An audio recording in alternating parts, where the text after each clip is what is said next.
Probably gonna think I'm crazy, but you need to be starting these seeds in Florida this week. So we still have time to grow all of the short season crops. So that's gonna be short season cold crops. That's gonna be lettuce, arugula, endive, escarole, radishes. Then you have some long season greens like collards, kale, Swiss chard, and mustard. You can start those as well. We have a bit more time. If you're in the southern part of Florida, you may not get the best harvest before we hit the hot temperatures, but those plants tend to be able to live through that. Then we have our long season cold vegetables. That's going to be like broccoli, Brussels sprouts, cabbage, kohlrabi, cauliflower, and celery.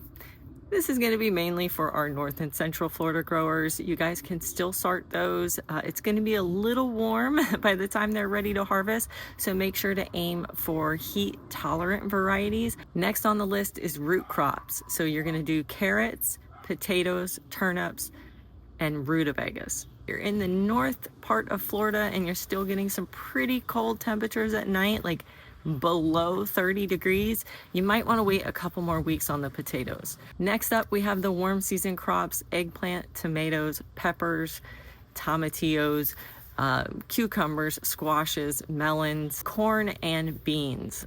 All of those, you can definitely get those in right now. Some of those really like to be direct seeded, so the corn, beans, squash, cucumbers, and melons.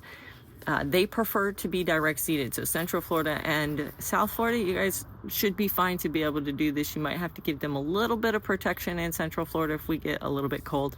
For those in the north part of Florida, you guys, you can start the tomatoes, peppers, eggplants, tomatillos in trays and protect them during the cold weather. But the other ones that want to be direct seeded, I would strongly encourage you to maybe try transplanting them. You are going to need about 2 to 3 times as many plants as you expect, because some are not going to transplant well.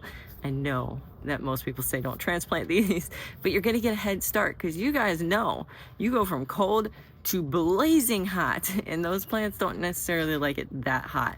And the last set of veggies is going to be for my southern Florida growers. That's going to be hot weather crops. Yep, start thinking about sweet potatoes, okra, cowpeas, tropical spinaches, and tropical squashes like the Seminole pumpkins.